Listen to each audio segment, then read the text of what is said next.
Olá, pessoal. Vamos terminar a nossa unidade 2, que trata dos elementos fáticos jurídicos. E agora eu quero trazer uma novidade, que ainda nem está publicada, porque eu desenvolvi um artigo recentemente sobre o tema, que é uma nova perspectiva justo-trabalhista em torno da onerosidade. Já há algum tempo eu venho pensando na onerosidade enquanto requisito do emprego, e eu tenho percebido que, primeiro, ela influencia cada vez mais o exercício do poder e ela se distancia cada vez mais de uma contraprestação ordinária direta que nós estávamos acostumados até pouco tempo atrás. Vamos começar pelo que é onerosidade, né? Rever o que é onerosidade. Onerosidade é requisito do emprego, primeiro.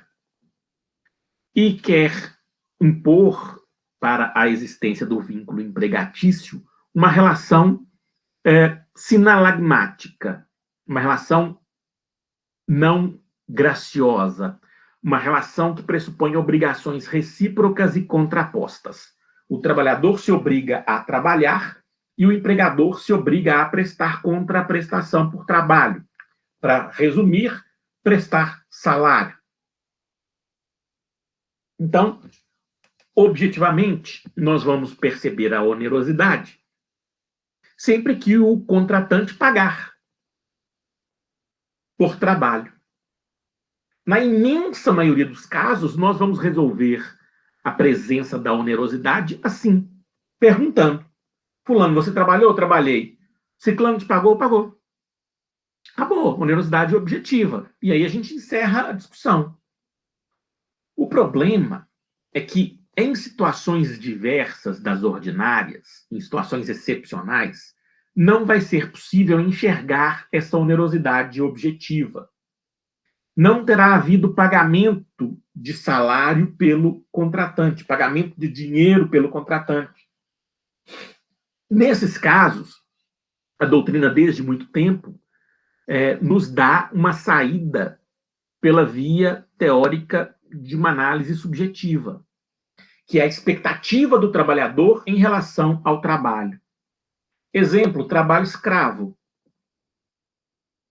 A pessoa que hoje é escravizada, ela não vai se inserir naquela situação fática porque quer ser escravizada. Ela será enganada, forçada, lesada em seus interesses e não terá recebido salário, por exemplo, terá trabalhado sem receber nada em troca. Se eu for concentrar a onerosidade em seu aspecto objetivo, qual será a minha resposta errada a essa situação do trabalhador escravizado? Minha resposta é: ele não tem direitos trabalhistas porque a relação não é onerosa. A relação não é onerosa porque não houve entrega de contraprestação. Obviamente, isso é um absurdo, isso é uma teratologia na interpretação.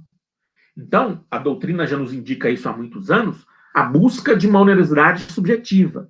Ou seja, qual foi a intenção daquele trabalhador ao se inserir naquele contrato, naquele contexto? Ora, a intenção era ganhar dinheiro. Não ganhou porque foi fraudado. Não ganhou porque foi aviltado, lesado, escravizado. Então, essa abrangência subjetiva, essa abordagem subjetiva já é conhecida por nós há muitos anos. O que eu proponho de novo, agora, nesse item 2 aqui, 2.4.2, nem tão novo assim, é uma onerosidade expandida para exercício do poder. Eu tenho um artigo que é de 2014, 2013, por ali, em que eu trato do deslocamento do centro do poder empregatício. Então, não há novidade também aqui. Né? Eu já citei esse tema outras vezes. O que acontece? Ao invés de contratar encarregado, chefe, fiscal, gerente, só para fiscalizar o trabalho dos outros, eu retiro o destaque da subordinação jurídica. Vejam, eu não retiro a subordinação jurídica da relação, óbvio.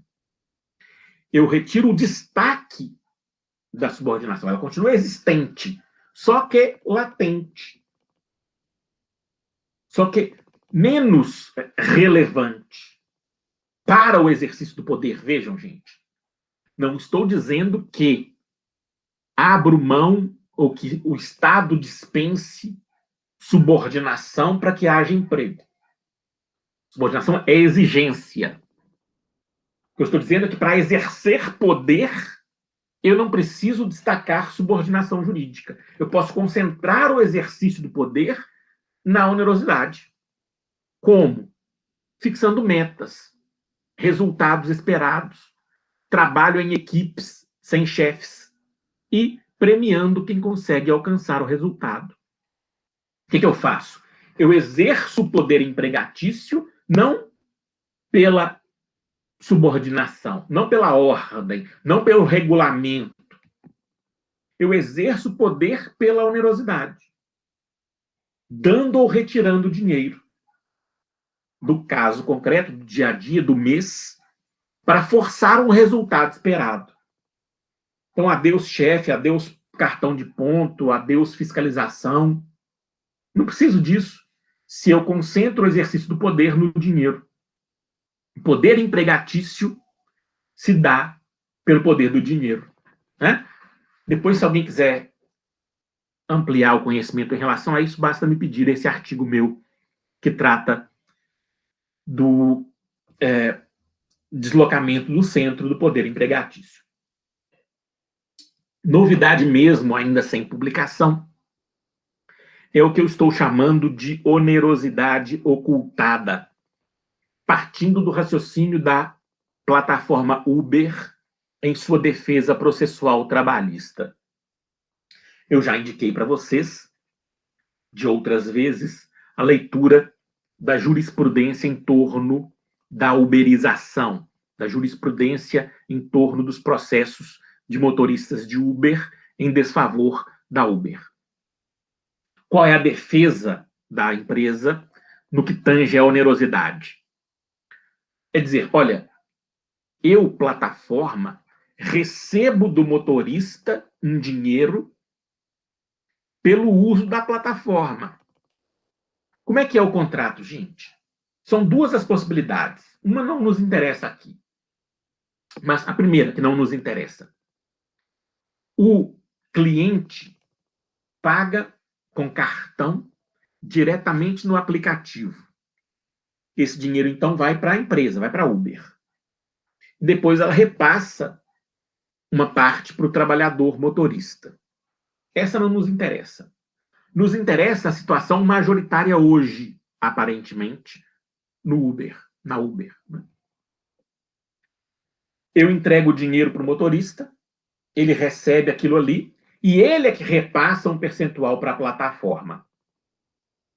E por isso, muitos julgados têm dito: motorista de Uber não é empregado porque ele paga e não recebe. Bom, mas por isso a relação deixa de ser onerosa? Eu entendo, e vou publicar esse artigo, eu entendo que não. A relação continua sendo sinalagmática, sendo de prestações recíprocas, contraprestações, interesses contrapostos. Todo o conceito de onerosidade está preservado, mesmo sendo o empregador credor do valor do dinheiro. E não o contrário. Por quê? Porque eu entendo que tem havido uma onerosidade ocultada que pode se dar de duas formas: por onerosidade indireta ou por onerosidade inversa. Na onerosidade indireta, que não é o caso do Uber, quem paga para o trabalhador não é o patrão, é o cliente do patrão.